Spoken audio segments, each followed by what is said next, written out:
N'ayez pas peur, je ne viens pas pour une conférence.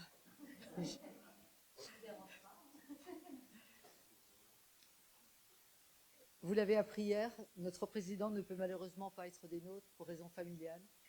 Donc il m'a prié de bien l'en excuser. Il me revient donc de vous souhaiter une dernière fois la bienvenue, à vous, poètes et partenaires présents ici ce matin, et au public qui, à distance, va suivre avec nous ces dernières heures de poésie, au fil des lectures de 4 poètes, puis d'un débat qui sera animé par le professeur, chercheur et critique littéraire Franck Collot.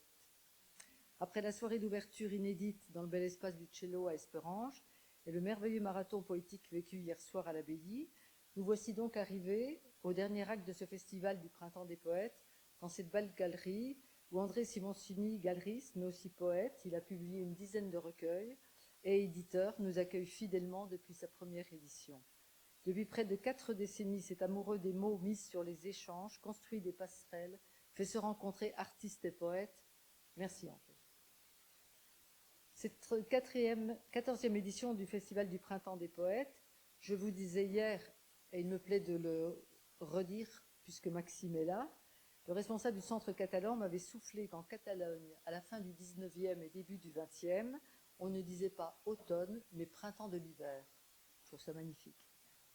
Il aura tenu donc ses promesses, ce festival, en dépit de bien des vicissitudes, liées notamment à la crise sanitaire. Il a été reporté dans le temps, déplacé pour l'un de ses lieux, bousculé, adapté, mais il nous aura permis d'accueillir 9 poètes venus de toute l'Europe, avec lesquels déjà, je crois, bien des liens se sont tissés.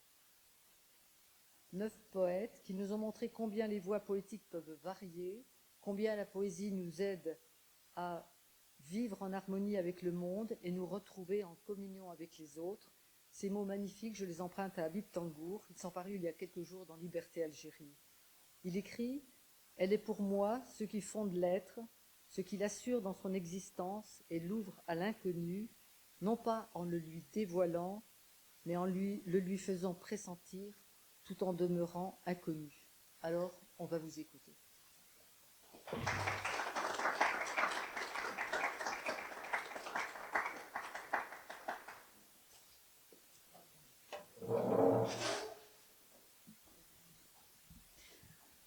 Bonjour et merci aux amateurs de poésie qui nous suivent en ligne. Nous allons tout de suite commencer la matinée poétique par présenter notre poétesse italienne, Annelisa Aleva. Licenciée en littérature russe, Annelisa Aleva a obtenu des bourses d'études à Saint-Pétersbourg, Prague, Brno, Varsovie. Du temps de l'Union soviétique, elle passe une année d'études à Leningrad qui la marquera à jamais. Elle traduit du russe divers auteurs classiques, Pouchkine, Tolstoï, dans son fameux Anna Karénine, ou encore Marina Tsvetaeva, ainsi que de la poésie contemporaine russe. Elle a dirigé un master en traduction littéraire russe à l'université La Sapienza de Rome. Elle est auteure de plus de 10 recueils de poésie, dont un en russe, un en anglais et un qui paraîtra en espagnol. En 2013, elle publie un volume d'essais et de souvenirs, Lo Spettacolo della Memoria. Son recueil Caratteri lui a valu le prix Viareggio Giuria en 2019. La même année, elle publie un autre recueil de poèmes, A Memoria, Naizust, dans une édition bilingue russe-italien. Et à l'automne paraîtra aux États-Unis une traduction de poésie sous le titre Selected Poems, Annelisa Aleva vit à Rome, sa ville natale. Bonjour, bienvenue et surtout, joyeux anniversaire, puisque c'est votre anniversaire.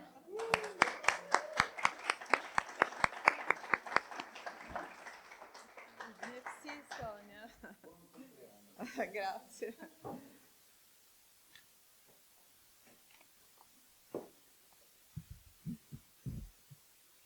Tutta la vita ho ubbidito a voi sentimenti. Siete stati corse al treno senza niente, attese interminabili, borsellini vuoti. Siete stati consultori dove i guanti erano grandi, i ferri troppo freddi. Siete stati lettere infiammate, posta infilata sotto i maglioni, notti di pianto. Siete stati asole, orli, bottoni, colletti, lucide scarpe, calde voci e contatti, mantelli, cappotti di velluto, stivali, sacchetti colmi della spesa, giardinetti. Siete stati timidi occhi di fanciulli, sorrisi incerti, benedizioni davanti ai letti. Siete diventati, dopo strade, cliniche private, lo sforzo di imboccare gli ammalati. Siete stati sangue per evitare i rimpianti, sciabole sguainate davanti al quieto vivere.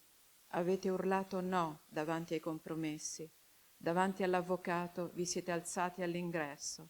Siete stati i miei pugnali, i miei rosari, muse.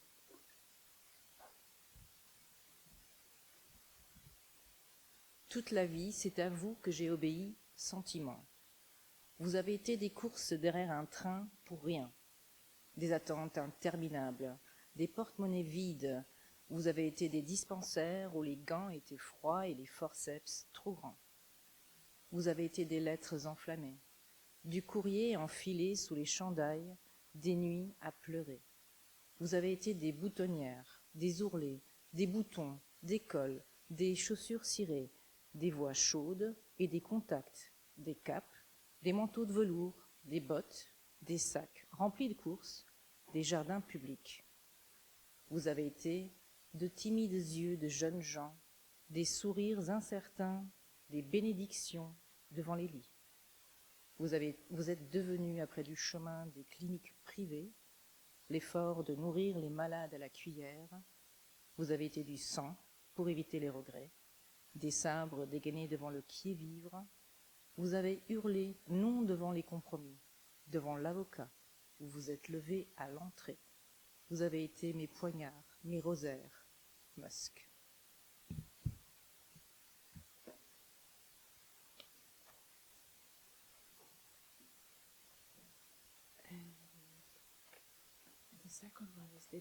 The second poem is dedicated to three friends of mine from Georgia. Capisco la cantilena stanca delle donne, coi cappelli ingialliti dal sole, vendono le loro bibite con discrezione. E invece non capisco la lingua dei ciottoli, sento solo fra i denti il loro lagno, e neppure la lingua dei tre amici mai soli. So che fremono quando l'onda li bagna, che sono merli o torri della stessa fortezza. Anche coi crolli puoi riempire il disegno. Resisteranno su questa riva, a questa brezza.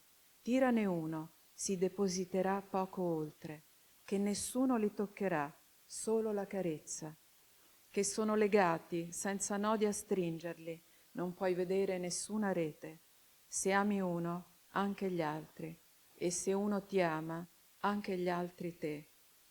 Il mare lievita e si frange, e la sua stanca cantilena li disseta. La traduction, c'est par Jean-Charles Vignal. Je comprends la cantilène lasse des femmes aux cheveux jaunis par le soleil. Elles vendent leurs boissons avec discrétion. En revanche, je ne comprends pas la langue des galets. Je sens juste entre les dents leurs plaintes et pas non plus la langue des trois amis jamais seuls. Je sais qu'ils frémissent quand la vague les baigne, qu'ils sont créneaux ou tours de la même forteresse. Tu peux remplir aussi le dessin avec les écroulements. Ils résisteront sur cette rive, à cette brise. Lance l'un d'eux, il se déposera un peu plus loin. Que personne ne les touchera, seulement la caresse. Qu'ils sont liés, sans nœud pour les serrer, tu ne peux voir aucun filet. Si tu en aimes un, les autres aussi. Et si l'un t'aime, toi, les autres aussi. La mer fermente et se brise, et sa cantilène les désaltère.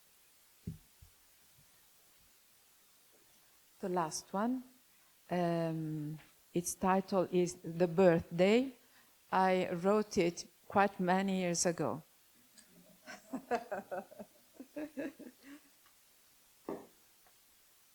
I will read it in original and in the English translation. Il compleanno.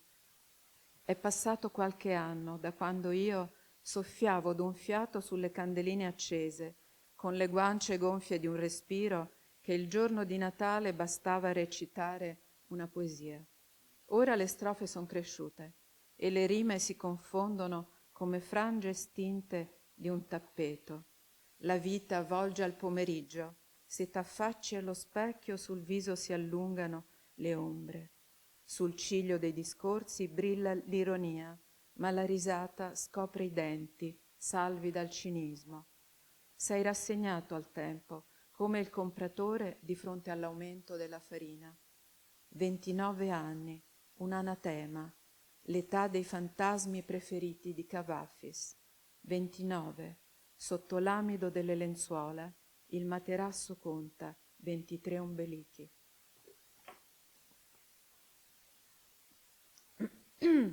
The birthday. Some years have passed since I blew out the candles all at once, cheeks swollen with a breath which on Christmas Day was enough to recite a poem. Now the stanzas have grown and the rhymes become confused like the faded fringe of a carpet. Life turns toward afternoon. If you look in the mirror, the shadows lengthen on your face. On the eyelashes of speeches, irony shines, but laughter displays its teeth, safe from cynicism. You are resigned to time, like the buyer confronted by the increased price of flour. 29 years, an anathema, the age of Cavafy's favorite phantoms. 29, under the starched sheets, the mattress counts 23 umbilicals. That's all. Thank you. Thank you. Thank you, Sonia. And thank you to the festival and thank you to everybody. I hope to receive you soon. Thank you. Thank you.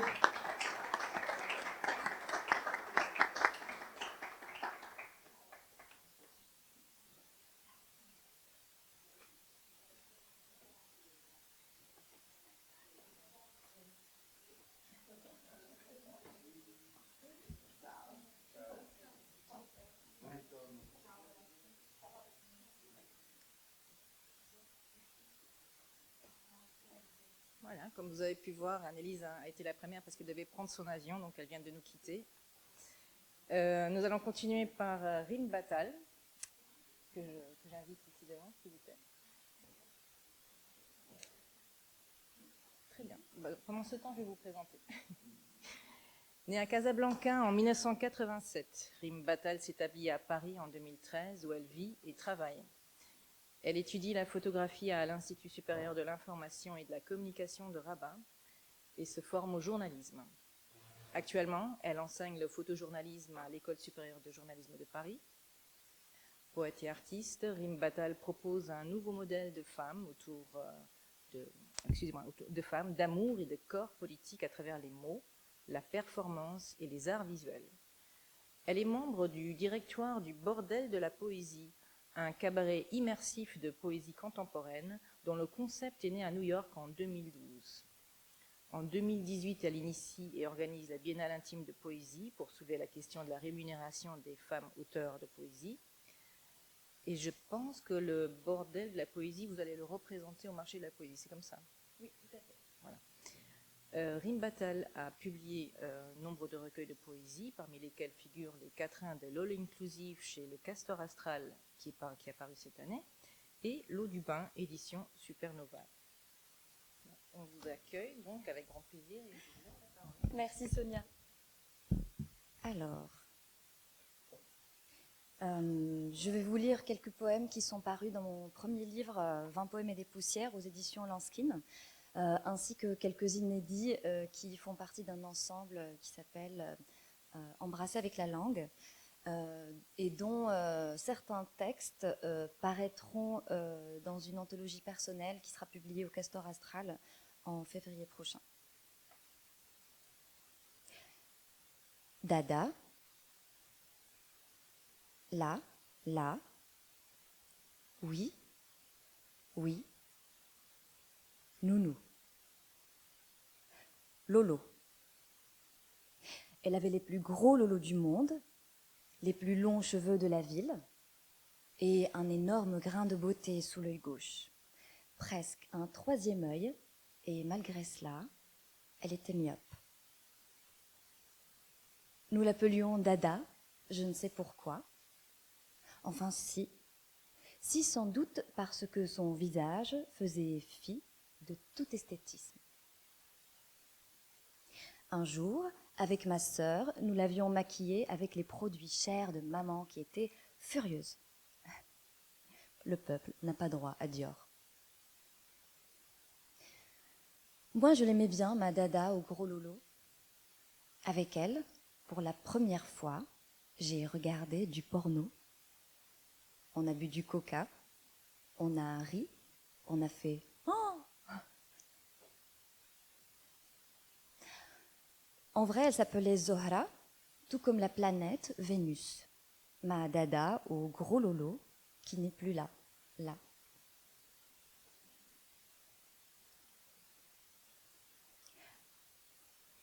Amour solitaire 2.0.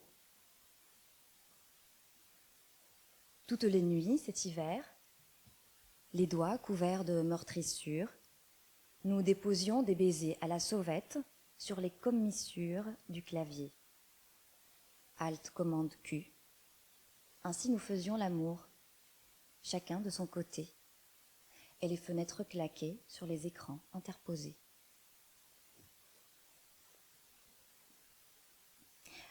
Halal. Noiseuse notoire, Nezha au regard noir traverse la salle en babillant. Sa voix recouvre le bruit des seaux en caoutchouc qui s'entrechoquent, le bris de l'eau et les cris des petites eaux neuves qui gigotent dans les bassines. Ici, on n'entend aucun téléphone sonner. Ici, il n'y a pas de réseau, car on est au hammam. Des mémés claudiquant comme des crabes, traînant leur corps ankylosés par les ans, succèdent à des Vénus rasées à blanc, aux fesses immenses écrasées sur le sol.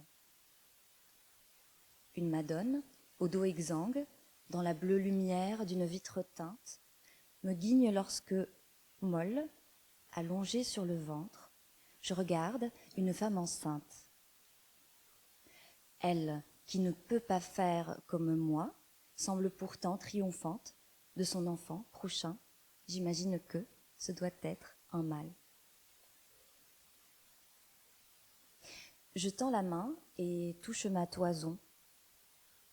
Combien de femmes ont-elles, avant moi, rêvé sur ce marbre, et cru, et chaud, de sucer ici même un sexe aimé, d'ouvrir le leur à deux mains et dire « Eat me, I'm halal ».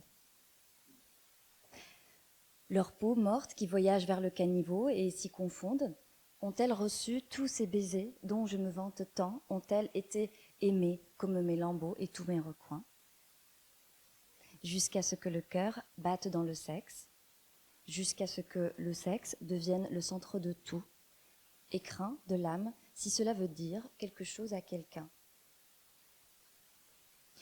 La dame qui m'exfolie les fesses avec un gant de crin m'explique las qu'elle ne rêve qu'à raccrocher ce dernier, me dit son bonheur de ne pas être à sa place, me dit son bonheur d'être dite vieille fille. Ses yeux brillent avec lenteur et sa chair. Printemps, des poètes peut-être, printemps. Un matin d'avril, je vérifie comment se conjugue sans foutre à la première personne du singulier. Un matin d'avril, je sors sans culotte, sous ma robe en jean, arpenter la rue, car je m'en fous.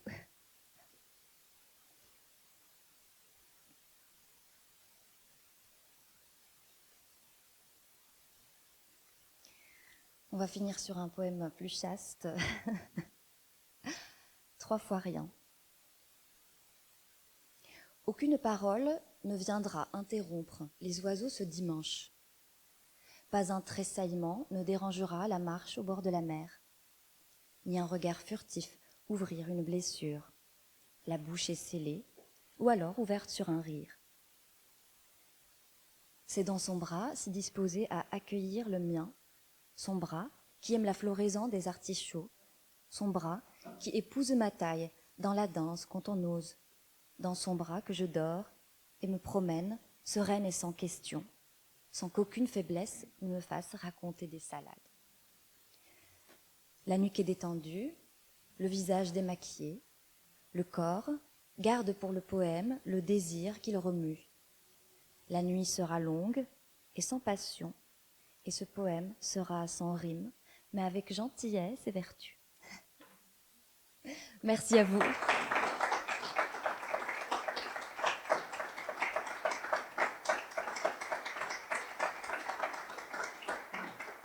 Merci beaucoup. Nous allons on va faire un petit interlude musical avec Vedran Mutic.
Merci beaucoup, Vedran. Nous allons poursuivre par notre poète catalan, Luis Roda.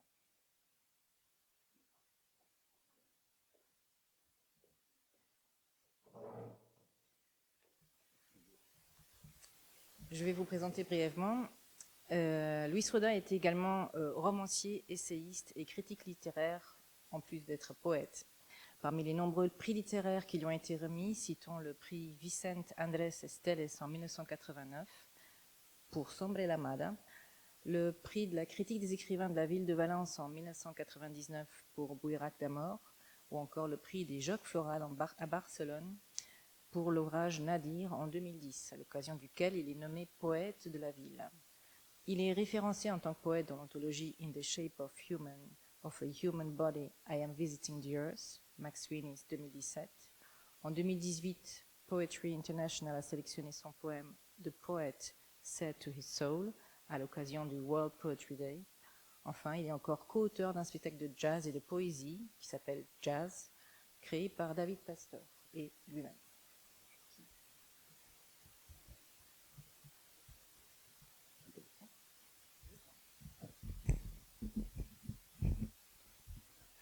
Bonjour, merci. Un poemari és com el taló d'una sabata. És com un xec en blanc, estès al portador, o com una vella persiana persa, a pesar de tantes coses. És com un terrat, com un solar abandonat pels gats, on queden els poetes. És com una sardina que tan sols dona la... Perdó. És com una sardina que tan sols dona la llanda, una batalla ultrança contra tota una paret. La lletra de batalla d'un sintagma armat, un clar exemple de l'absència. El pagaré d'una cultura sense fons, paranimf, d'una nimfa, d'un trist oasi passadís, paradís perdut de seda, aquest calaix dels astres. Un recueil de poèmes est comme le talon d'une chaussure. Il est comme un chèque en blanc émis au porteur, ou comme une vieille persienne, persane pourtant. C'est comme une terrasse, comme un terrain abandonné par les chats où séjournent les poètes. C'est comme une sardine qui n'est que bidon, une bataille à outrance contre tout un mur. le cartel d'un syntagme armé, un exemple clair de l'absence, le biais d'une culture sans fond, un amphithéâtre d'une nymphe, d'une triste oasis passagère, paradis perdu de soi, ce tiroir des astres. Alguns poetes són excessivament pessimistes, afirmant que la mètrica ja no interessa. Si llegissin, comprovarien que els diaris estan plens d'anuncis per paraules. Certains poètes sont excessivement pessimistes, affirmant que la métrique n'a plus d'intérêt. S'ils lisaient, ils verraient que les journaux sont pleins d'annonces aux mots. Le suivant, c'est comme une poétique. Són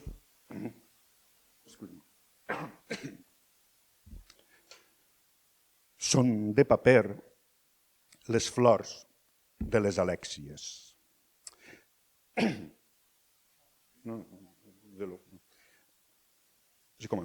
Són de paper les flors de les alèxies, enartaments amors de poesia, arruixant llirs prevists en la mirada, dards encalçant, les bragues que Diana ens trau desitjades, mostrant-les a l'esguard, llaç que anuncia als llavis els eixams de mel o el tast humit de llenceries, pètals naixents al vers dels antielis, lliça de llirs, antesi de sentits.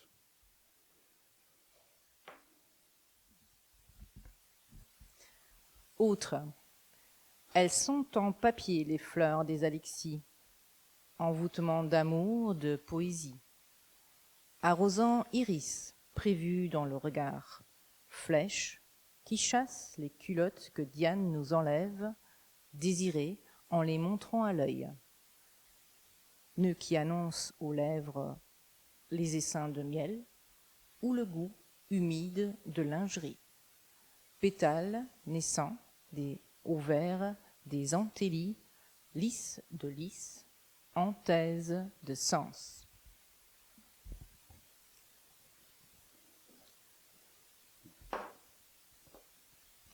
Pardon. Merci.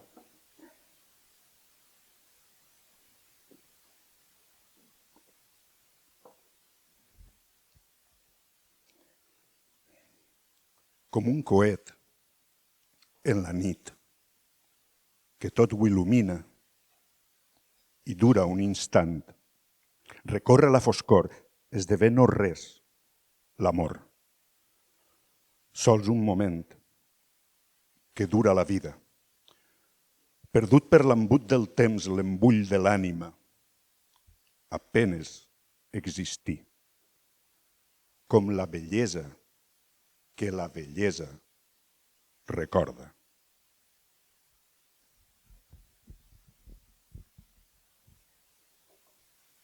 Comme une fusée dans la nuit qui éclaire tout et dure un instant, traverse les ténèbres, l'amour devient néant, juste un instant qui dure toute une vie, perdu par l'entonnoir du temps, l'enchevêtrement de l'âme.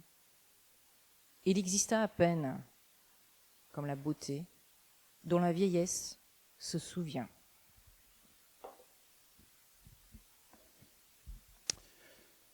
Mon français, ce n'est pas suffit pour...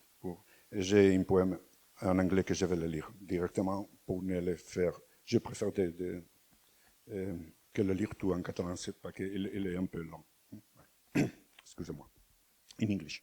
I hope it's enough, good enough. Translation by David Watch.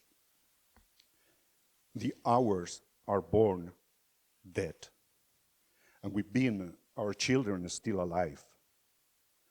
The plate rests on the table as though it wasn't there. We brush our dangerous prostheses of the soul on the bedside table. We leave our false teeth, forgetting the crime committed, our daily crime. And we kiss our children goodnight and we put them to sleep, pointing at the next victim, a Judas kiss. The morning after, in the paper, we'll check the obituaries against the address book of a shared friend. We'll congratulate them on their achievements. Life is like an interview that gets published every so often. And we'll stare out the window to never miss out. And within will fall the rain. Then, umbrella in hand, like a parasol of pain, we'll stop onto the street in twos, not couples, with a straitjacket button up front. Inside, we'll look out for any puddles. We'll unlock the car and assume full responsibility. Death wears no bra. And we'll see her walking by at every red light, holding hands with our kids going to school, like every morning. When green, we'll keep driving. The commuters behind wouldn't understand. From time to time, someone blocks the traffic, and the jam occurs, or whichever other excuse. The captain wasn't drunk today. Funny how a sentence like this can turn a non-drinker into a hopeless drunkard. So beware of politicians, mass media, and university professors, of poets too. El silenci és un crit inútil, millor però que el silenci del crit, que la paraula diga el que haja de dir contra tots dos.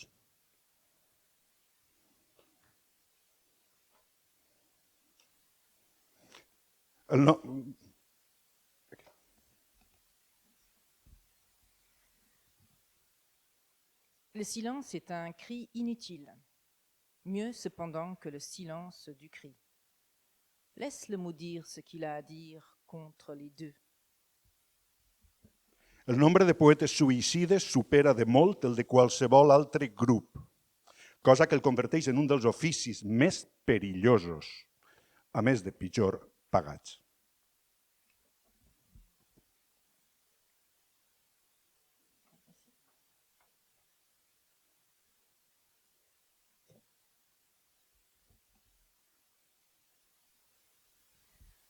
Les poètes suicides sont supérieurs en nombre, largement, à ceux de n'importe quel autre groupe. Ainsi, ce métier devient un des plus dangereux, en plus des pis payés. La poesia és una manera de matar el temps, literalment. La poésie est une manière de tuer le temps, littéralement. El llenguatge aboca al silenci, però el silenci aboca al llenguatge. D'aquesta tensió naix la poesia. Le langage conduit au silence, mais le silence conduit au langage. De cette tension naît la poésie.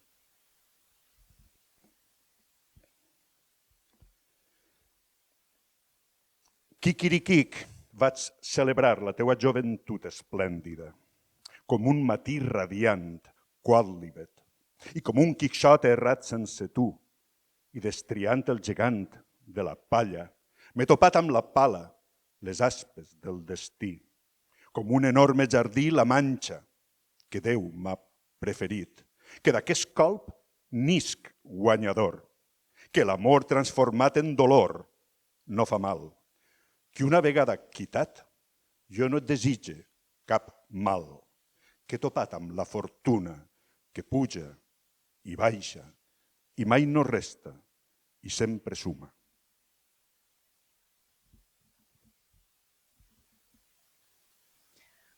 Cocorico, j'ai fêté ta splendide jeunesse comme un matin radieux, Caudelibé.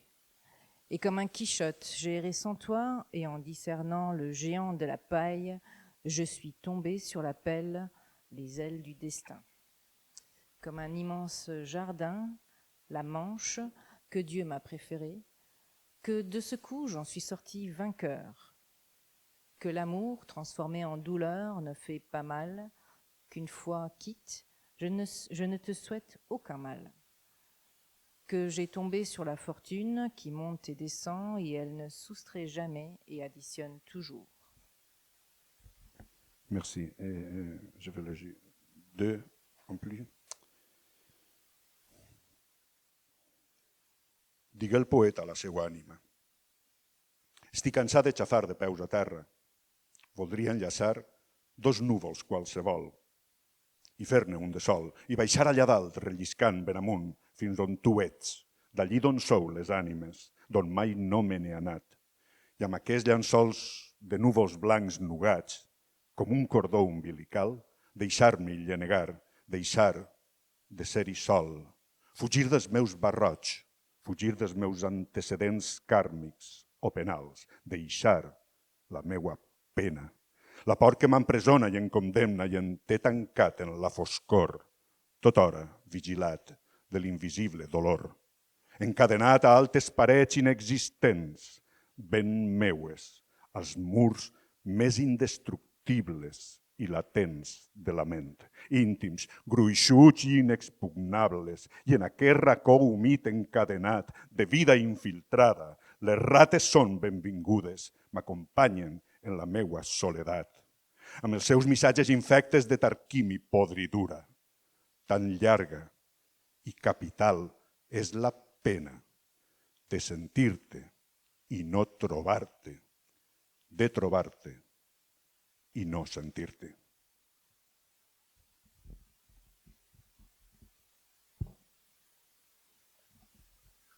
Le poète dit à son âme: j'en ai marre d'avoir les pieds sur la terre.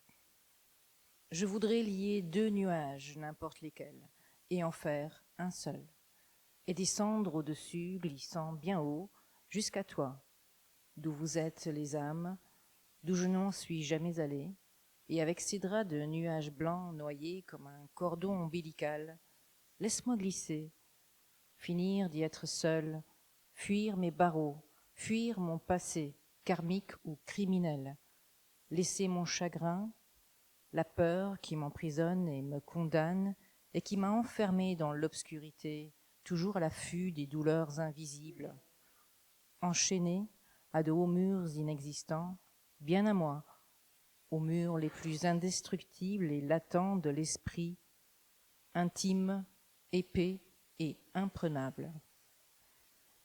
Et dans ce coin humide, enchaîné de vie infiltrée, les rats sont bienvenus. Ils m'accompagnent dans ma solitude avec leurs messages infectés de boue et de pourriture.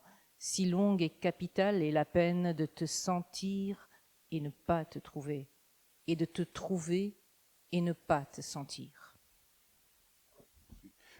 Pour finir, je lirai en anglais cet poème que j'ai écrit quand Malala Yousafzai était en coma entre la vie et la mort. Encore, elle n'était pas trop connue, seulement il est un enfant. Là.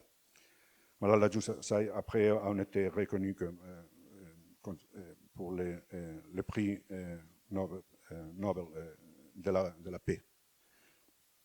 Mais à ce moment, il était entre la vie et la mort en coma. The shuttlecock kiss miti kei benehu, or from what clay are we fashioned? I better not wear my pink dress. It would betray me, nor my bracelets or rings. I can't trust them. We are told not to wear our uniforms. It's important not to look like students. Under the shuttlecock dress, we can hide our books. But it's more than dangerous. I'm 11. My girlfriend's families have moved, but I don't want to leave the Swat Valley. Just 11 here out of 27. The devil escaped from Mecca where they stoned him, and he's moved to paradise. He's come to Mingora. Today I have a ton of homework. I'll have to study late. The bus for whom hasn't left the playground. At 15 years old, I'm dangerous. He shot me, the head and neck. He's stained my shawl with blood. The devil hides himself behind a beard. Don't be conned. Stone him with love. Children of Abraham, what's frightening you? Who? I am your little girl. My future is already yours. We have the same name, Malala Yousafzai. Thank you.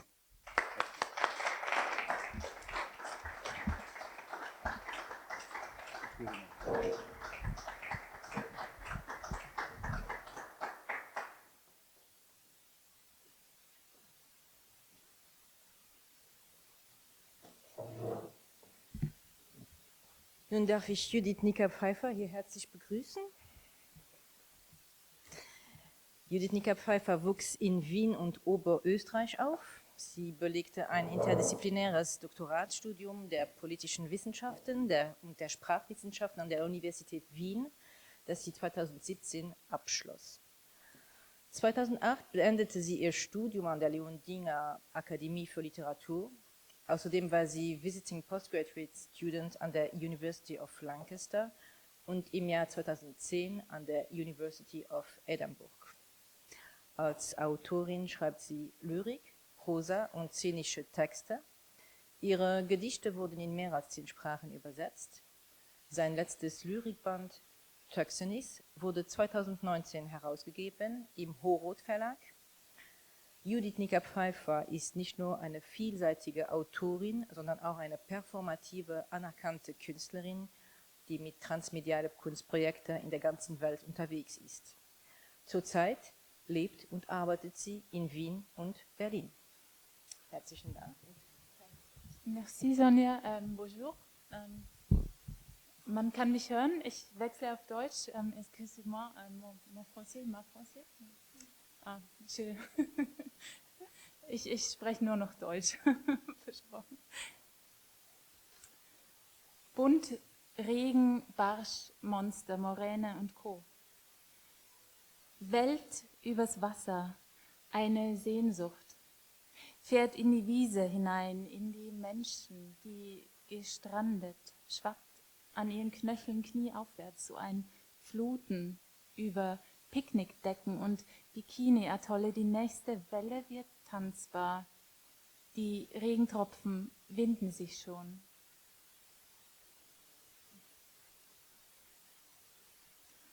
Als gäbe es keine Rückkehr. Das Du da, das Du im Ich da, stülpt mich nach außen, das im Du Ich, das stülpt dich um in mich. Das Ich da, ich im Du, stülpt dich nach außen, das im Ich Du, das stülpt mich um.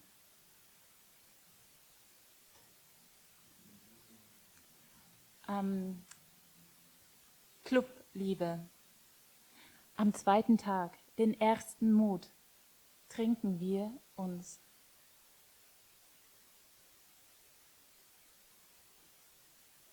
Konturen punktiert, aus der Wanne steigen, sich abtrocknen, ins Schlafzimmer gehen, sich neben einen Menschen legen, an einen anderen denken, eine Hand spüren, die Decke bis zur Nase ziehen, die einen gehen, die Decke zurückschlagen, aufstehen, sich anziehen, hinausgehen, andere atmen leise, gehen. Es ist ein noch einmal Zigaretten holen, gehen, eine Hand spüren.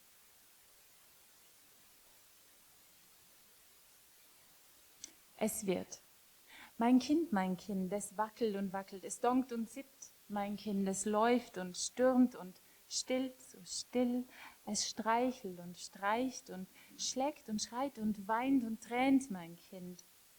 Es lacht und tanzt, es kracht und tobt und peitscht und wispert, es leckt und es brandet und brodelt, es fegt und es fließt und brummt und brummt. Es wird, mein Kind, es wird.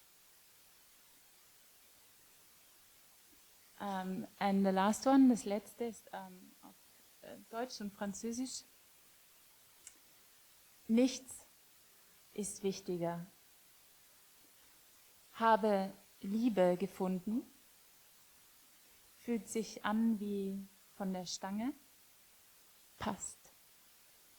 Und die Übersetzung est traduite par Pierre Alfieri.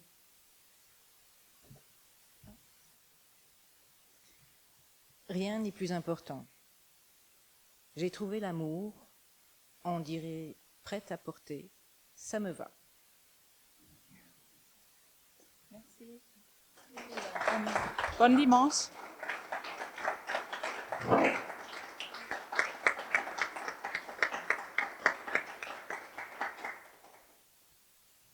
Voilà, nous avons fait le tour de la séance de lecture. On va enchaîner par un débat animé ou modéré par Franck Colotte, que j'invite ici à cette table. Et je le remercie d'avance. Tous les poètes peuvent se réunir autour de cette table également pour le débat. Merci.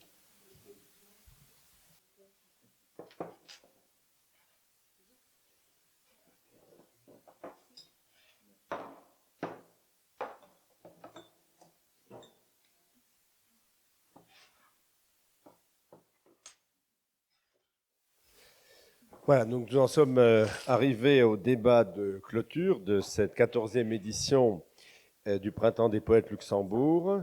Je tiens d'abord à remercier l'ensemble des organisateurs de m'avoir sollicité donc, pour ce débat.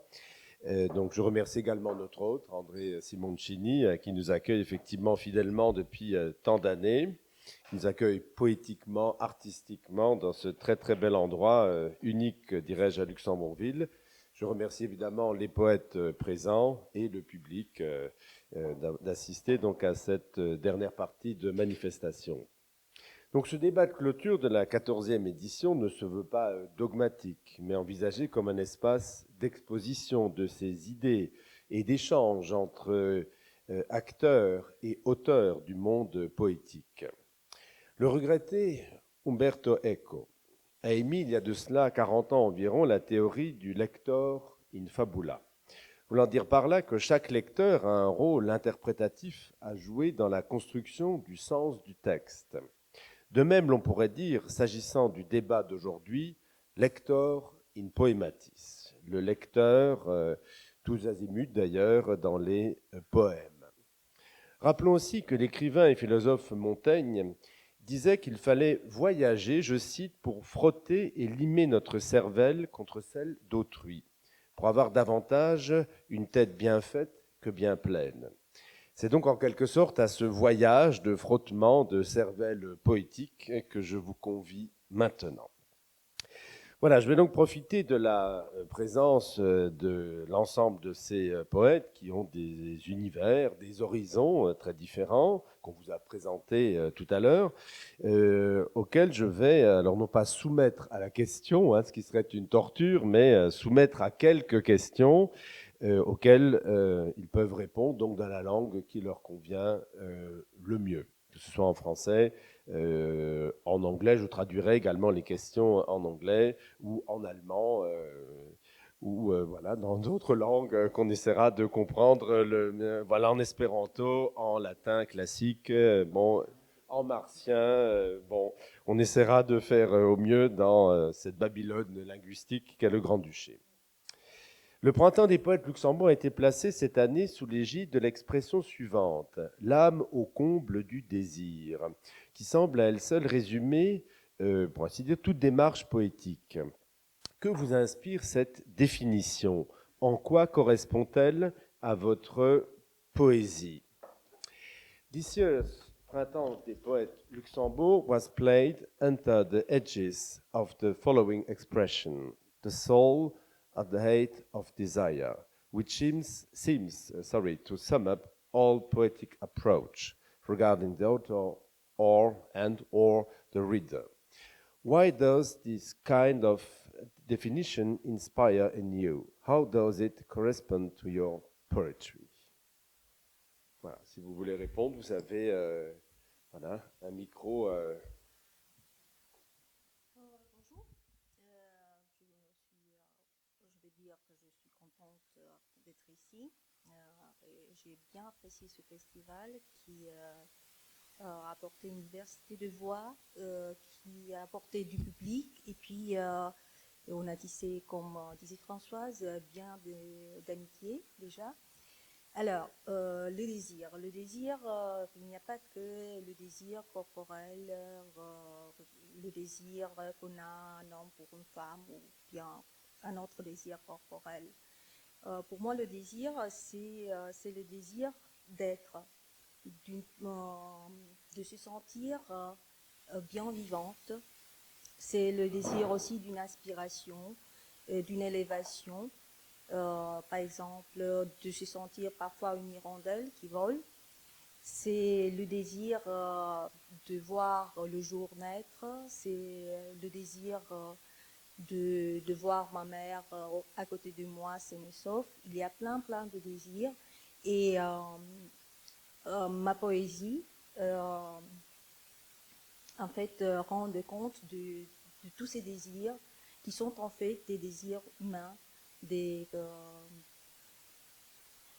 Bon, c'est ça. Le désir a plein de noms et le désir couvre plein de thèmes. Oui, plein de noms et plein de visages, certainement. Ouais. Tous ceux qui interviennent dans vos différents textes. Alors, je ne sais pas si d'autres souhaitent intervenir. Serge? Voilà, vous allez faire micro collectif. commun. Oui, moi c'est marrant parce que j'ai jamais lié la poésie au désir. J'ai plutôt lié la poésie à l'interrogation. Et c'est marrant parce que ça m'interpelle là, ce que tu viens de dire. Effectivement, j'ai pas l'impression du tout que, j'ai déjà pas l'impression que ma poésie parle du désir. J'en sais rien, mais en tout cas, c'est marrant. Ça m'a jamais interpellé ce mot par rapport à la poésie. Voilà, c'est un peu bizarre, hein, mais l'interrogation de l'homme, l'interrogation du mot, l'interrogation du sens, l'interrogation de la vie, quelque chose de très ontologique, je dirais, là-dessus. Mais effectivement, je me rends compte que le mot désir, bien sûr, le désir d'écrire, le désir de lire, etc. Il y a plein de désirs dans la vie qui sont des désirs humains, le désir de l'amour, etc. Mais ça, c'est dans ma vie, c'est pas dans mon écriture, si tu veux. Donc c'est marrant que tu poses cette question parce que j'ai pas du tout l'impression que moi, ça soit lié à mon écriture. Voilà, c'est ce que je voulais dire. Oui, bien sûr, on peut le dire comme ça. Non, mais tu as raison. Mais c'est le mot en lui-même tel que voilà, c'est tout. Je ne sais pas qui veut répondre.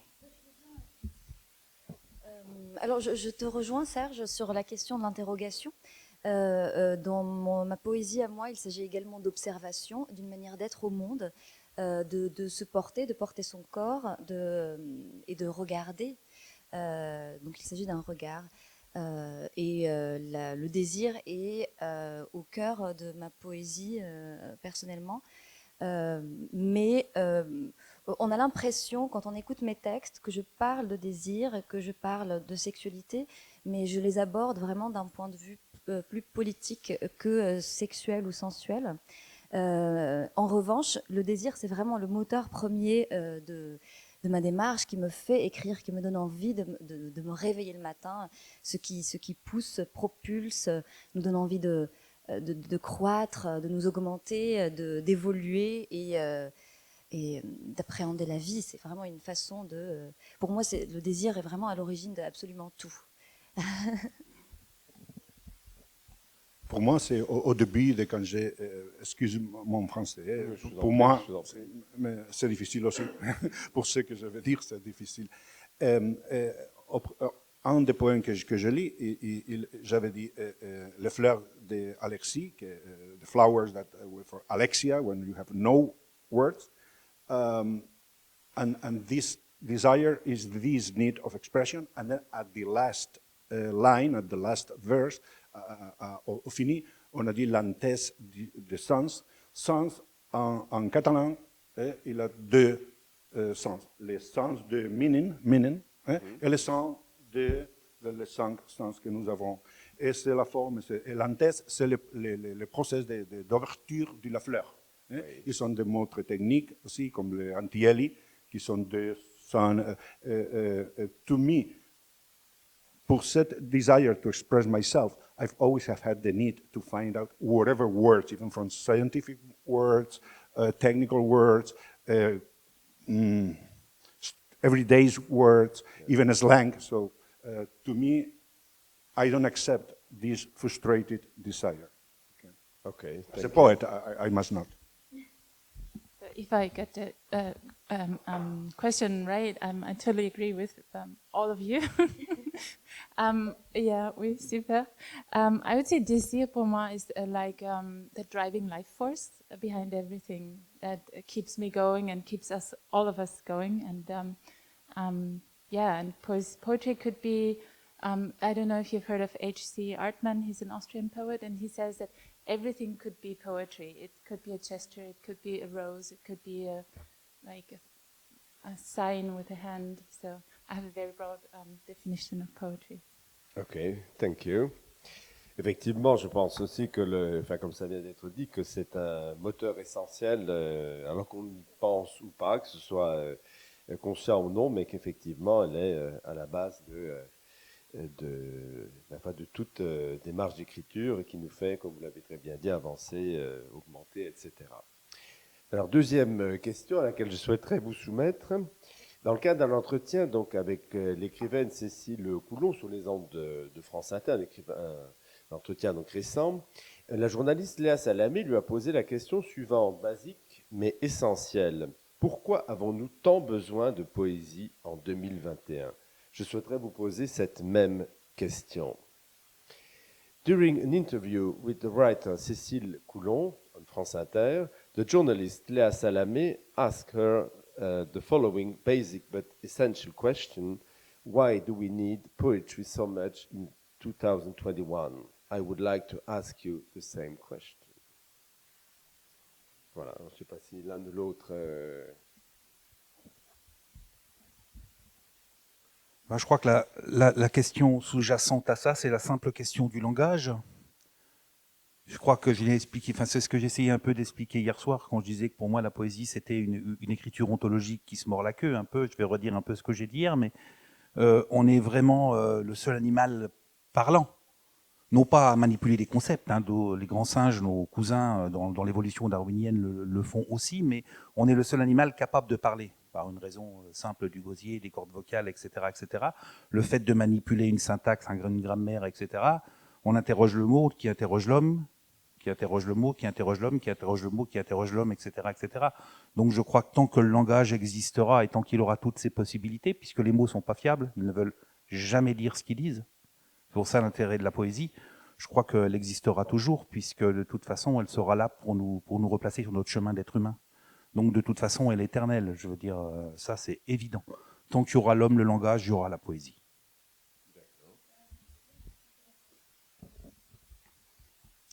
Je pense que on est également dans un contexte politique très complexe et à cause ou grâce aux moyens de communication que nous avons aujourd'hui, les discours vont vraiment très très vite, croissent et on se retrouve devant un flot de paroles en permanence.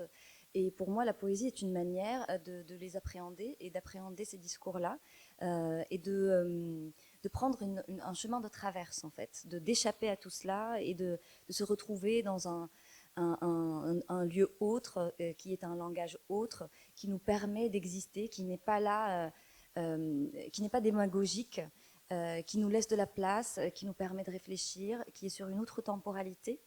Et je pense aussi qu'énormément de personnes avec lesquelles j'ai discuté récemment sont en recherche d'autres formes de spiritualité aussi, et la retrouvent beaucoup dans la poésie.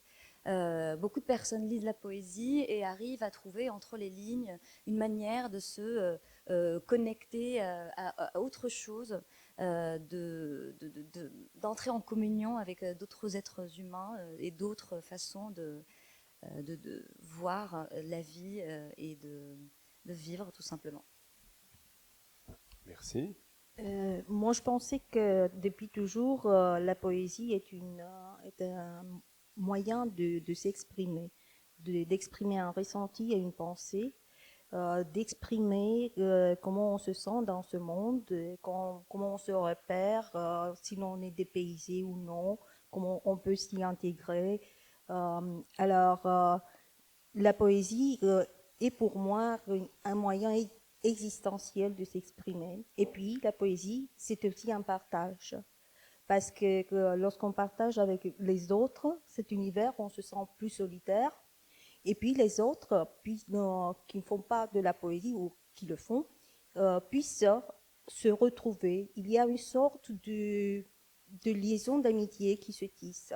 Par exemple, récemment, je suis allée au lycée à Bucarest et il y avait une jeune fille qui s'est dit, moi, je me reconnais dans ce vers-là.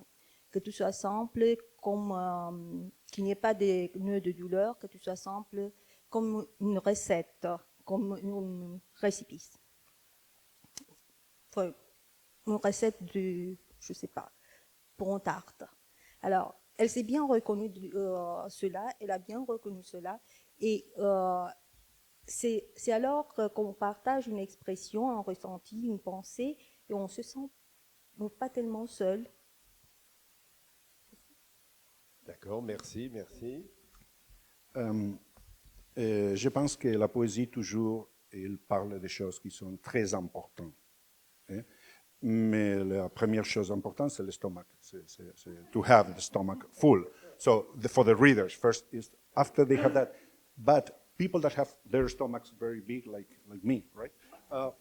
Then there are other subjects. It always speaks about important things. But to me, it's not so important that the poetry be easy for people to understand or to read it, but whoever looks for chercher la poétrie, il doit être là pour ces personnes qui cherchent quelque chose. À nous, toujours, chercher de nous exprimer meilleur pour dire choses qui sont très difficiles à dire.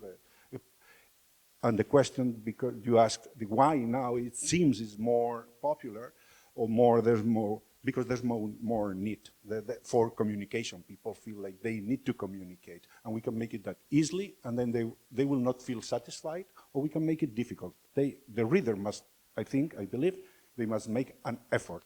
But the honest point of view is that that effort needs to be justified by the poet, by the poem that they can meet. Okay? Yeah, it's a good question. I'm not sure if the question, I would put it, maybe rephrase it and would not say, do we need poetry? But in my opinion, poetry is existent. It's in everything. It's in all around us. And the question is more like, can we see it? Can we uncover it? Can we translate it? And can we, experience it? So, but yeah, my French is not that good, but thumbs up. It feels like a church or a quiz, so it's really great being here. Thank you. Enfin, effectivement, merci de la richesse de ces réponses. Un chemin de traverse ontologique, un chemin de traverse ontologique qui se mordrait la queue, qui est un partage en même temps pour communiquer. Voilà, si on devait un peu combiner vos réponses. La poésie, puisque nous avons parlé tout à l'heure de langue et de rapport donc à ce matériau qu'elle constitue pour le poète, la poésie c'est surtout et peut-être d'abord un rapport à un matériau, à la langue utilisée pour l'écrire. Quel rapport, quelle relation entretenez-vous avec la langue, la syntaxe que parfois vous malmenez ou pas, les libertés que vous prenez parfois avec cette langue? Poetry is also and perhaps primarily a relationship to material, to the language used to write it. So I would like to ask you this question: what is your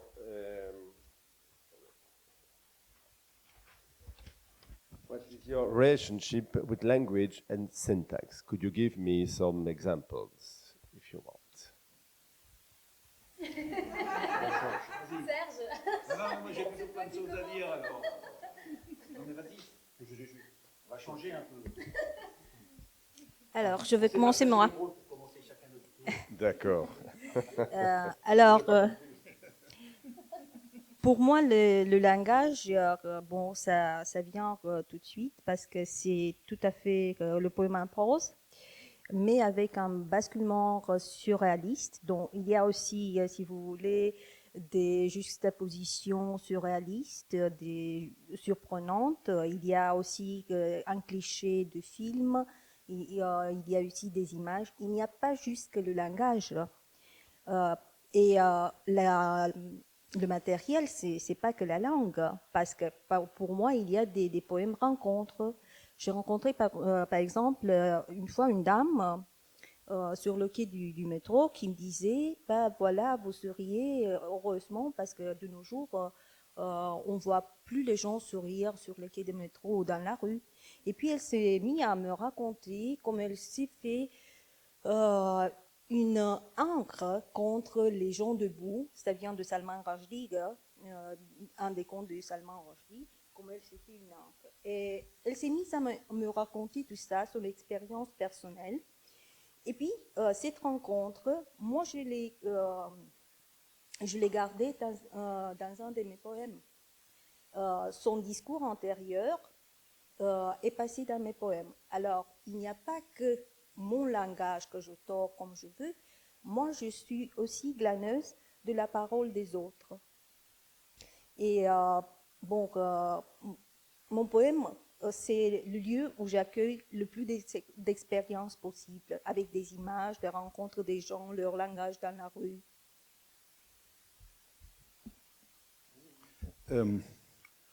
Pour moi, la poésie, c'est le plus sophistiqué du langage. Mais pas parce que j'ai fait le poème. Je suis intéressé parce qu'il est le plus sophistiqué du langage. Qu'est-ce que ça veut dire? Qu'il faut... It must use everything that it's available for express yourself and to make meaning, It's not something to me like I say this and you understand or you do not understand the poem or you do not understand me. Is that we understand each other thanks to language. So language is the big tool that makes possible this really difficult thing of making both understood, both when you read at home and when I write consciously or looking for how to say it. Okay, and this means breaking syntax, breaking whatever in language is not enough. Okay, not just breaking for breaking, just because I need it. And but the paradoxical stuff is that, yes, how can I understand if we are not using the same language? Yes, because this is a specific, unique language of every poet, right? So I like a lot to use polysemia, many different meanings in the same word at the same time, okay? So that makes it really difficult to change from language to language. And because you said there always, each language has its own sounds and its own sounds. Sometimes they're so, in some points, it might be so tight that it's almost impossible to translate. And I am one of those who says that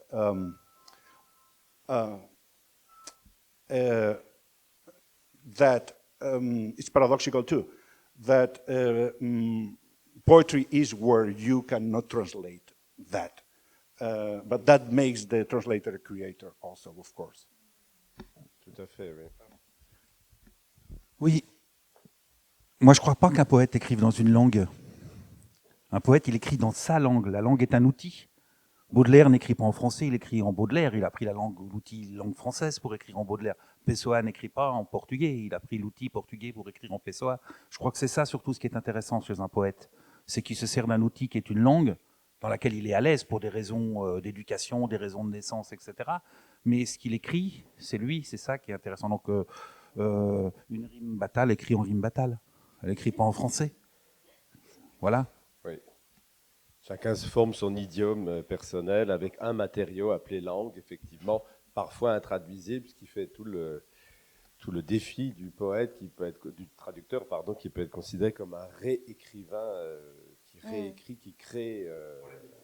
La traduction est intéressante. Oui, tout à fait. Je vais répondre à cette question par un poème qui s'appelle Ambition.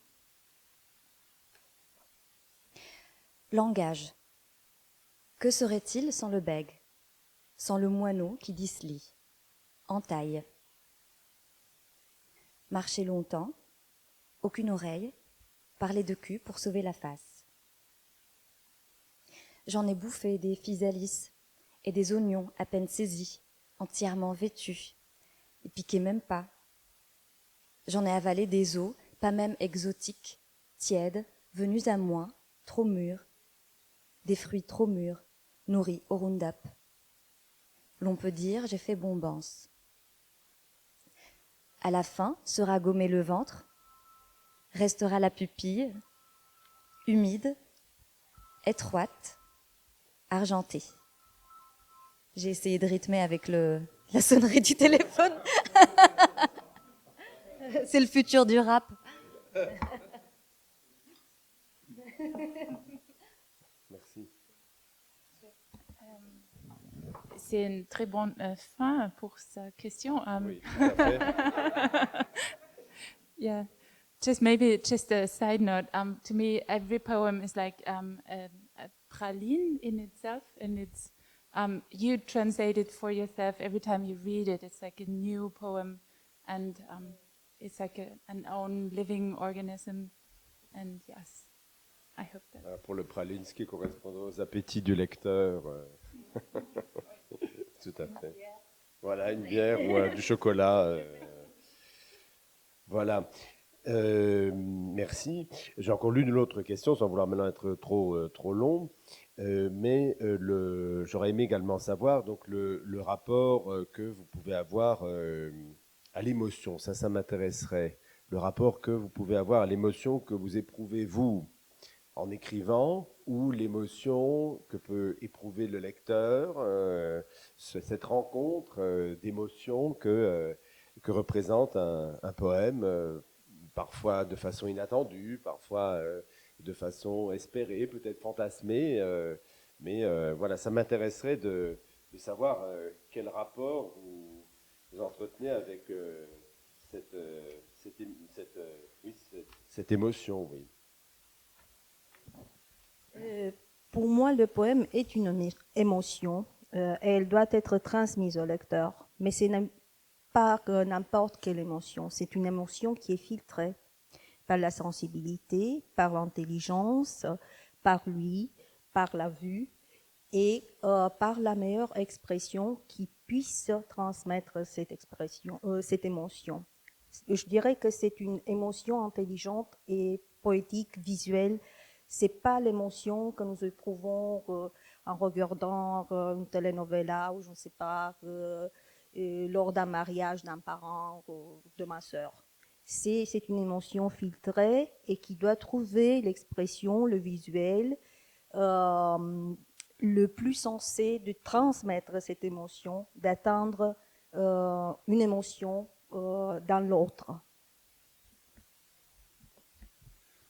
Cette question, c'est très important pour moi, je vous en prie.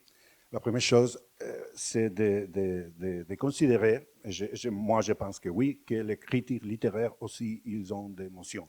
Ils ont des personnes qui sont capables d'émotions. Oui, ça c'est une lutte. It's a fight. It's really a fight, right? So I am happy when I have checked. We are full of wills. That's what we want when we write a poem. We try to express, or we are satisfied enough to publish it. Then you don't know exactly if that's going to get there, or if it's there, or it's only in your mind. But when you see that even critics can see them, and they are happy to see them, then you're satisfied. Okay, so that's one of the emotions. Il me plaît plus, j'aime plus. Une autre chose très importante pour moi.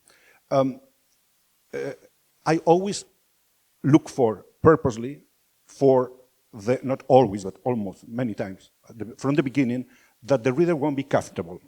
I always look in purposely that the reader or listener, not the listener, I look for the reader more than the listener, feel uncomfortable, but enough curious to accept the fight of the words, of what the hell is this. So I must get him from at a certain level, because if I work with different levels, I need one level at least that he accepts. He likes the sounds, okay?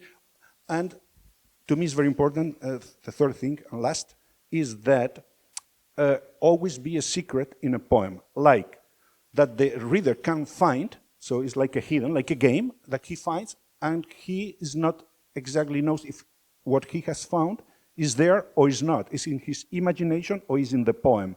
But when he sees that game in more than one poem, then we have this intimate emotion, which for me is the best, is that when I can check that people have discovered things that are not obvious. And that emotion, to me as a poet, I'm happy. That's when I'm happy.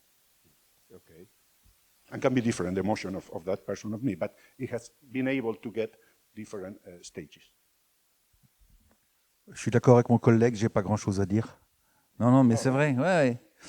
Non, par contre, l'émotion de la lecture de l'autre, oui, ou de l'écoute de l'autre, oui, ça c'est quelque chose qui est intéressant. Voilà. Après, l'émotion dans sa propre écriture, j'espère qu'on arrive à la repasser au lecteur ou à la personne qui nous écoute.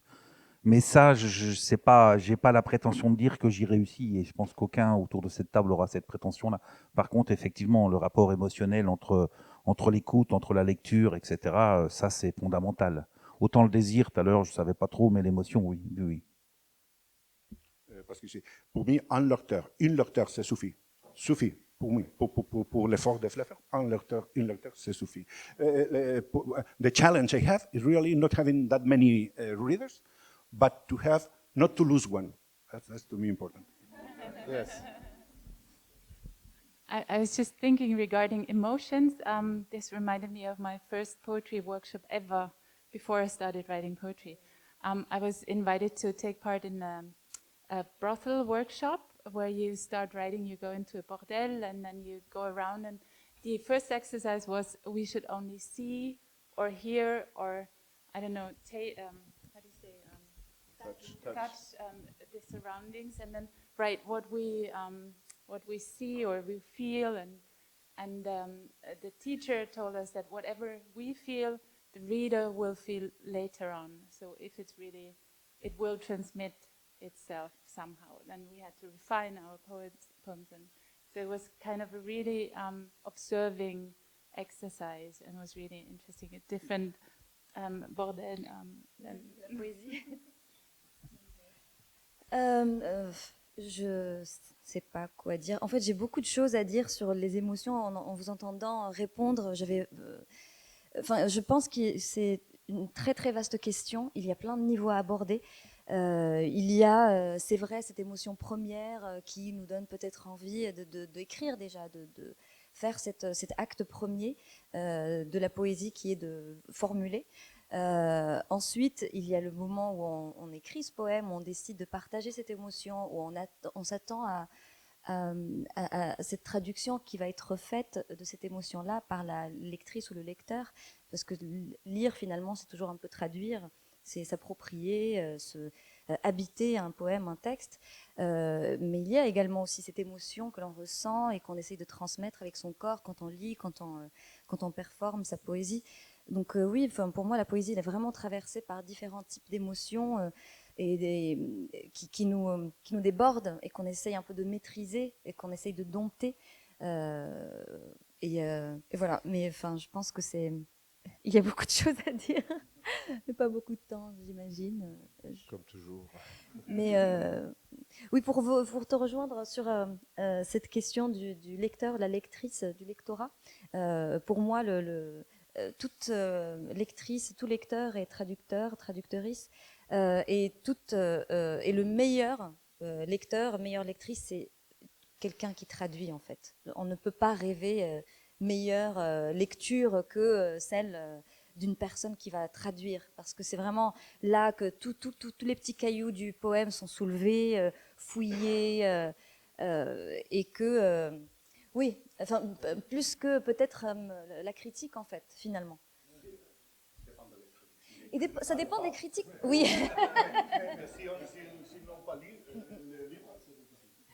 Oui, c'est vrai. Mais la traduction, c'est différent. La traduction, c'est vraiment une sorte de co-création finalement. Alors que la critique, c'est différent. Il y a une mise à distance où cette émotion, j'ai l'impression, parfois se perd. Alors qu'avec dans la traduction, cette émotion, elle est là, elle est commune, on la partage et on va vraiment jusqu'au bout de cette émotion-là. Alors, j'ai encore deux questions courtes pour terminer, puisqu'on parlait de transmission. Au fond, que ce soit des lecteurs adultes ou en milieu scolaire. Ce qui m'intéresserait de savoir maintenant, c'est que quelles expériences avez-vous pu faire en milieu scolaire? Est-ce qu'il y a des choses qui vous ont marqué? Alors évidemment, là aussi, c'est une vaste question, naturellement, mais qui, voilà, si vous avez l'un ou l'autre exemple de rencontres peut-être, ou d'étonnement, hein, puisque c'est au fond bon, la base de la philosophie, nous apprend Platon, mais aussi la base de la littérature. Donc, what experiences have you had with poetry in schools? That's my question. It's a large question, as always, but with pupils or students. Okay, in my case, I have taught in high school as teacher. Okay, so I can have this double. I have been invited sometimes to students. Okay, but when teaching, is the same. To me, I've enjoyed working poetry in high school. I think even the schools, they should be working with poetry, not only creative, but also reading and making some criticism. To me, there are 3 levels they are able to, and are important when they face whatever poem. I think the first satisfying thing is to have a poem that they don't understand, to discover that they don't like, but they also don't understand. And, okay, that's there, it's respectable. But then they can change that to discover that if they get deeper into the poem, afterwards, the one they rejected, they didn't like it, they liked it very much. After they have worked a lot with the poem, that's very nice. To me, there are 3 levels. The objective level, for example, if it has 3 lines, so people, or if there's a thing which is not exactly a line, they have to discuss. And that's a very interesting discussion. Is this 1 line, 2 lines, what it is? That discussion is the 2nd level to me. And then there's the 3rd level that there's no need to be agreed, to find any agreement, that it's open. And that discussions, whenever it's necessary, because they're not objective things, that the poem has a title, is not a title, we're always facing the borders of expression, and that's always very interesting. So I think it's always interesting in the experience to talk about poetry and to make this dialogue as a subject that helps for communicating, for sharing things, or to discover, okay, this I don't share, this is my opinion, this is yours. Has not to be a quorum, has not to be the majority agreement. People can find, yes, this is open. And everything is open, of course.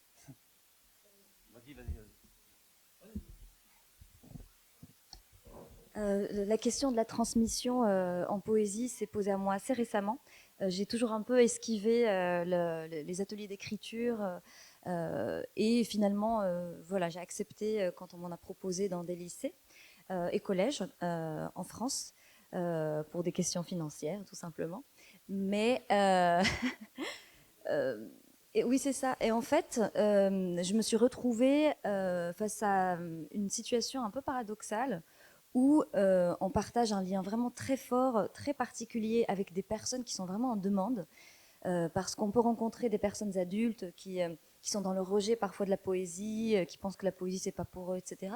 Alors que les plus jeunes sont beaucoup plus ouverts à la question, plus ouverts aux différents langages qu'on peut leur proposer. Donc il y a ce partage-là qui se met en place, mais en même temps, moi, depuis ma position de personne qui va initier quelque chose, lancer un mouvement, j'ai toujours peur un peu d'écraser, de leur imposer ma manière à appréhender la poésie, de la comprendre, de la vivre.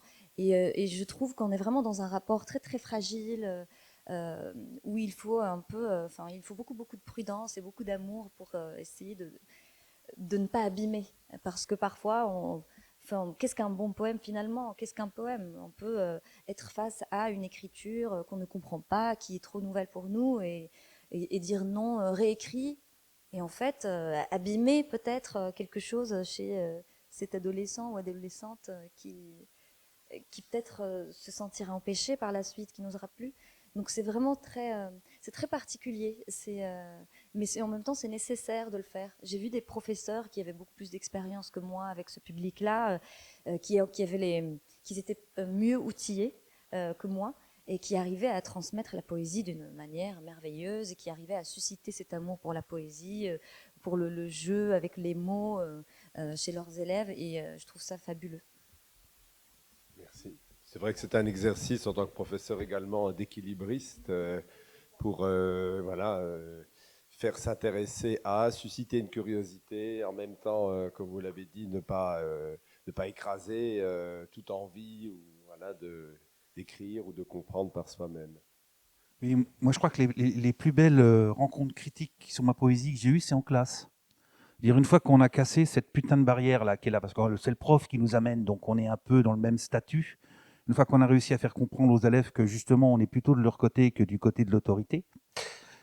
Bien sûr, une fois qu'on leur a fait comprendre qu'ils peuvent nous parler d'égal à égal, moi je suis pas prof, hein.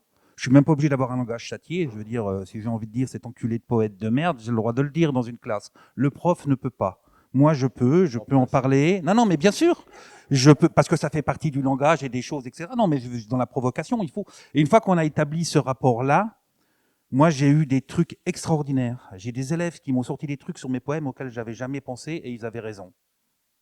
Je l'ai pas souvent eu avec le public adulte, mais par contre, j'adore l'intervention en classe pour ça, parce que qu'est-ce qui me remet en cause? Ils voient des trucs dans mes poésies que moi, j'avais pas vu et pourtant, ils ont raison, quoi. Voilà. Et ensuite, la chose qui m'intéresse, c'est que chaque fois, je leur dis au début, combien de vous écrit de la poésie? Oh, il y a un doigt qui se lève. C'est souvent une fille d'ailleurs. Elles sont beaucoup plus courageuses que les mecs là-dessus. Et puis à la fin, quand on a bien discuté, qu'on n'est pas copains, mais qu'on a cassé cette barrière, on se rend compte qu'il y en a plus de la moitié qui écrit de la poésie à cet âge-là. Alors là, dans ce cas-là, si j'ai encore un peu de temps, je leur demande de venir la lire. C'est pour ça que je demande, parce que voilà. Mais c'est effectivement le rencontre avec les scolaires pour le poète, sur l'analyse de sa poésie, quand on a cassé la barrière, c'est un public extraordinaire. Moi, j'ai fait beaucoup de rencontres dans divers milieux, aussi dans des milieux scolaires. Et puis là, comme j'avais ce poème en prose, qui pour eux, c'est inédit, parce que, bon, leur niveau de lecture poétique n'arrive pas jusqu'au poème en prose. Alors, ils me demandent toujours la première question, est-ce que c'est de la poésie? Et je dis, ben oui, pourquoi pas, hein. Et bon, voyons, il y a là une image, là une métaphore, je ne sais pas. Et ils se sont tout à fait rassurés. Ils disent, ouf, ouais, j'ai bien aimé. Et puis, c'est de nous faire voir une autre manière que la poésie qui figure dans les manuels scolaires.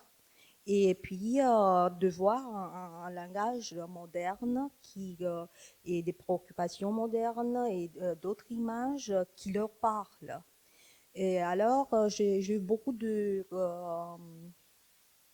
une bonne réception et puis un bon accueil. Et lors en 2018, mon livre Boucle d'oreilles, ventre et solitude a été nominé pour le prix des découvreurs. Et je suis allée voir des lycéens en Normandie, Boulogne-sur-Mer et Pas-de-Calais. Et je suis restée à parler de la poésie pendant des heures et des heures. Et au Pas-de-Calais, il y avait une fille qui m'a transmis un poème visuel selon l'un de mes poèmes après cette rencontre. Bon, il n'y a que des exemples, quelques exemples que je puisse offrir là, mais il y en a plein et j'espère que je vais laisser Judith I think, thank you. I think I was very lucky in school because I had a teacher who brought us poems, but he asked us to bring poems, and we had rap music, we had visual poems like concrete poésie, poésie concrète maybe. Yeah. Poésie concrète, oui. And we were invited to draw poems and translate them into different media, so we were kind of really playful, and so I have a very joyful approach to, and memories, very nice memories from school. Yeah. Thank you. Est-ce qu'il a dit que le professeur ne peut pas? Mais le professeur, excuse-moi l'article, je ne sais pas en français, il doit. Et s'il ne peut pas, c'est maintenant. Parce que les pères n'ont rien à dire au système. Le professeur a besoin de liberté, sinon il n'est pas un professeur, il est un fonctionnaire. Hein? de l'administration pour garder les enfants, hein, mentre les parents vont ici ou là. Il doit, il est sans responsabilité. C'est très difficile parce qu'ils sont désarmés, ils n'ont rien pour le faire. Hein. C'est difficile, mais il doit. Et toujours la liberté du professeur de dire ce qui lui plaît. Ils ont beaucoup de professeurs. On peut avoir des critiques. Il faut le dire seulement ces choses qui sont d'accord. Non. On doit que le professeur dise ce qu'il plaît. Il y a beaucoup de professeurs. Il y a all their life they can change their mind. They're making their mind, but they have many teachers. Otherwise, we don't believe in teaching. Otherwise, we do not believe in teaching. We believe in whatever. Pour le coup, en tant que professeur, je suis entièrement d'accord avec ce que vous dites. Ça me rappelle, je me l'étais noté, ce que Alain Bosquet dit de la poésie, remuer, bouleverser, bousculer. Il me semble que ça peut être aussi le rôle du professeur, enfin, on se prendre pour autant pour John Keating dans le Cercle des poètes disparus, mais c'est un peu le rôle, me semble-t-il, effectivement, du professeur. Alors, ma dernière question, à laquelle j'aimerais que vous répondiez pour le coup de façon courte. Une phrase, alors non pas par manque de temps, mais pour voir donc la manière dont vous répondriez. Donc André Simoncini, ici présent, notre hôte, définit les poètes, c'est-à-dire vous, je cite, comme de magiques artisans au service de la courte échelle vers l'essentiel. Comment définiriez-vous cet essentiel? André Simoncini, oui, comme de magiques artisans au service de la courte échelle vers l'essentiel. Poets as magical artisans in the service of the short scale toward the essential. How would you define this essential? Question subsidiaire pour les champions.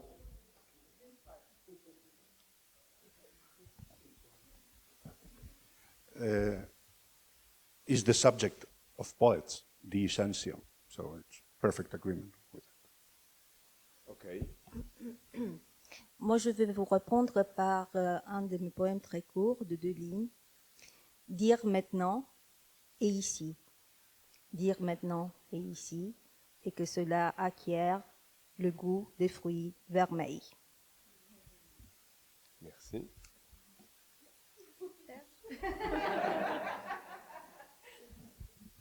Je vais vous dire l'essentiel à cette heure-ci. Quand est-ce qu'on mange?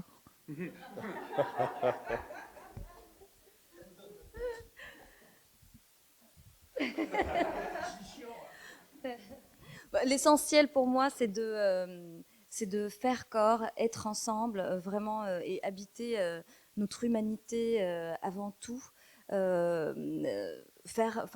Avoir conscience, encore plus aujourd'hui, que on n'a pas à respecter la nature, on est la nature, qu'on fait partie de la nature. Et j'espère que la poésie arrive à à passer cette idée-là. Such a difficult question, but I'd say, Yes. in a very kitschy way, maybe the essence is the interconnectedness of everything. It was as kitsch as you. Merci. I just don't want to be misunderstood, okay? When I say essential, I don't know if whoever says it in the same word. To me, the essential is not the noun, is the adjective, always. Yes. Okay. OK. Alors pour conclure, je souhaiterais laisser la parole non pas à moi, mais à Jean Saromaski, qui nous a quittés il y a 2 ans, dans un article qu'il a écrit, René Char et la définition du poème. Et je pense qu'il s'agisse de René Char, qui est un poète que j'apprécie tout particulièrement, mais au fond de n'importe quel poète. Il écrit donc, je cite, « La grande alchimie du poème consiste à impliquer dans le présent du langage, dans le mouvement actuel de la parole, une relation vigilante avec ce qui ne se laisse ni posséder ni nommer, avec ce qui s'annonce et se dérobe dans l'intervalle absolu. À l'admirable définition, la poésie est l'amour réalisé du désir demeuré désir, s'ajoute cette parole plus récente. Supprimer l'éloignement tue, les dieux ne meurent que d'être parmi nous. Voilà, c'est sur ces paroles que je souhaiterais terminer ce débat, tout en remerciant nos poètes, ces magiques artisans dans la courte échelle vers l'essentiel, dont les appétits sont terrestres et poétiques, et remercier le public, et évidemment pour la variété, la diversité et les pistes que vous lancez ici et là, à tout vent, pour nous et voilà, des générations d'élèves qui vous côtoient. Voilà, un grand merci.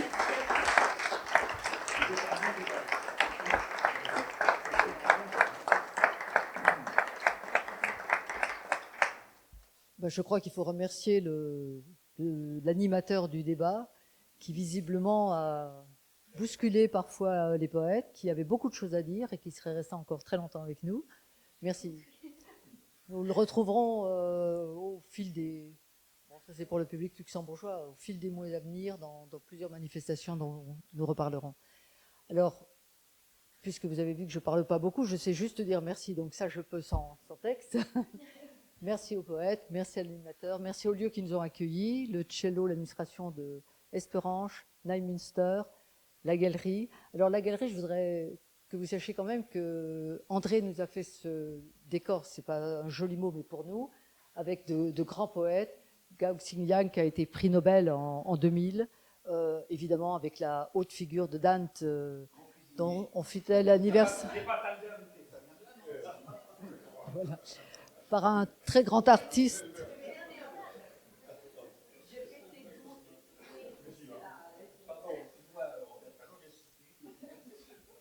Par un grand artiste, un des plus grands artistes de la galerie, Maxime Cantor. Je voulais dire aussi que André, en plus d'une superbe édition bibliophilique que vous pouvez voir au premier étage si vous montez, où il y a vraiment des poètes du monde entier, a eu la bonne idée de faire une petite édition poche dont vous pouvez trouver des exemplaires en vous adressant à Ingrid. Ah, elle est là-bas. Voilà. Je voulais remercier aussi, saluer déjà dans la salle Maxime qu'on n'avait pas vu hier soir, Laurence qui est encore avec nous, Florent qui a été un moment notre directeur artistique et sans doute il s'est dit c'est trop de boulot. Comme disait Rim, tu disais ça hier soir, on ne peut pas tout faire, donc j'ai abandonné un certain nombre de choses pour me consacrer plus à la poésie, c'est ce qu'il fait. Qu'est-ce que je dis encore? Qu'est-ce que j'oublie? Et je voudrais remercier bien sûr les gens qui, avec moi, ont travaillé sur le printemps. Sonia qui m'a bien secondée, et pour les langues, c'est impératif. Delia qui s'occupe toujours avec beaucoup d'allant et de passion du concours, puisque vous avez eu les jeunes... lundi soir avec nous. Faites-moi signe si j'oublie quelque chose. Non? Karine qui a été pendant 10 ans notre coordinatrice. Et qui veut bien, comme hier soir, venir faire un stand de livres. Sinon, on n'aurait pas eu de livres. Et elle a très bien vendu. Je pense que vous étiez tous très contents. Voilà. Et puis, bien sûr, Vedran, qui pour la 3e fois, je l'appelle tout le temps en dernière minute.